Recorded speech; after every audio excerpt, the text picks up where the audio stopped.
So what are we now? Just about 3 days before President Trump gets sworn into office.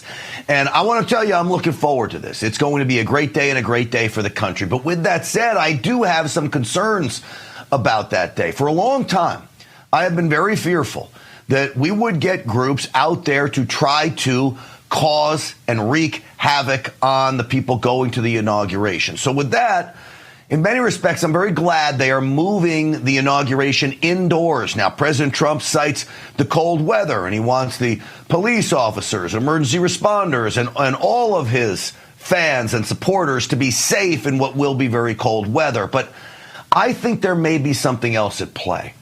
I think that the threat level now is so high, it makes a lot of sense to move this indoors where Secret Service and all the other law enforcement agencies can really focus on keeping the president safe. Now, I'll tell you, I'm not that concerned about the BLM groups, Antifa. Yes, they like to cause chaos, but they're not good at mass-scale attacks. What I'm worried about is radical jihadists, Muslim terrorists that, with the open borders, most certainly have snuck into this country. Now, the Secret Service, in a press conference earlier this week, acknowledged what I'm telling you here. The threat level is high. So I would say what's different is we are in a higher threat environment. Yeah. Yep, given the events. In comparison to last year's, what is the difference in comparison to the last inauguration or previous inauguration? Last inauguration. Yeah. I would say we have a slightly more robust security plan. We've been planning for this event for 12 months, along with our partners. It's an ever-changing threat environment. Slightly more robust? It better be way more robust, because this isn't Joe Biden. This is Donald Trump. And there's a lot of people who want him dead because of his strength and his resolve to not just make America great again, but make the world safe again as well. So we had told you weeks ago about these reports that there was nuclear material that was missing, the possibility for a dirty bomb out there. There were some reports that that's what the drones were searching for during all that time where we were hearing about all of these drones. Well, it turns out now CBS is reporting that the Department of Energy is flying helicopters over the District of Columbia, looking for any kind of signature that could tune them into, well, I guess, in the end, a nuclear bomb. So you're trying to create a blueprint of what the radiation in Washington, D.C. looks like ahead of the inauguration. Correct. Department of Energy scientist Jacqueline Brandon calls this low-flying helicopter one of just two of its kind, her office. If we find a radiological irregularity, we'll investigate it even further.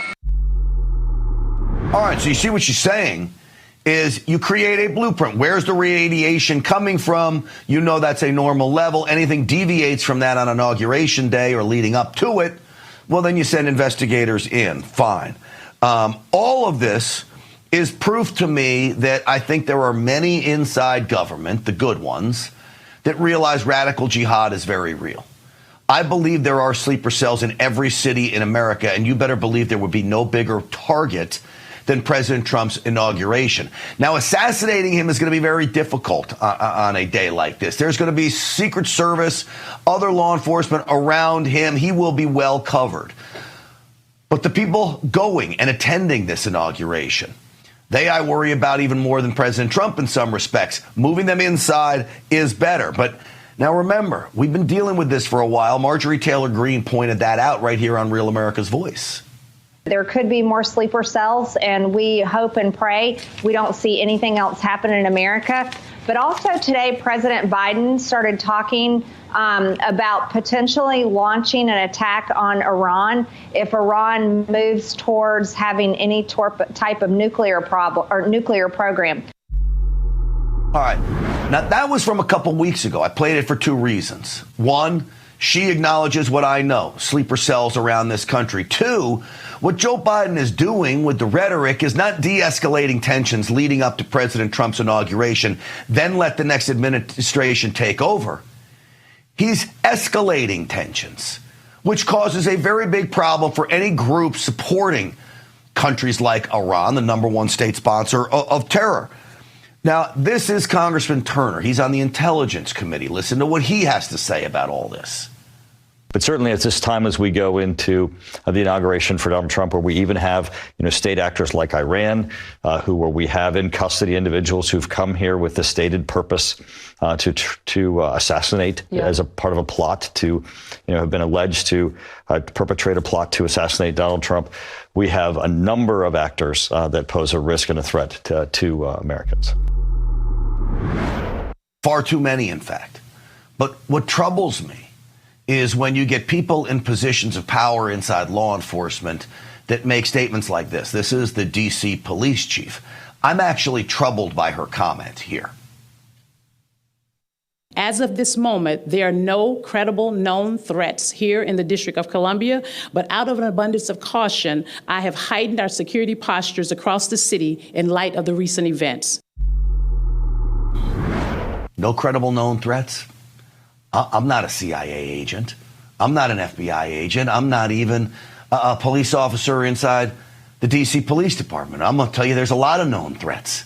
There's known threats at every corner. And I'm sure if you went to the Secret Service, the detail that is protecting President Trump, they have an entire list of known threats from all kinds of jihadi groups and beyond.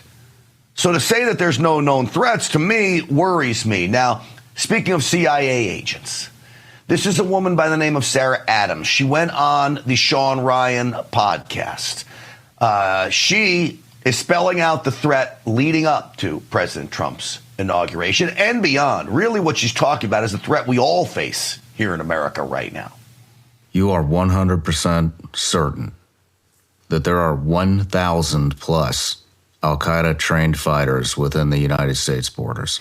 Well, al-Qaeda says they trained and deployed 1,000 for this attack. First off, I think there's more than 1,000 al-Qaeda members in the United States.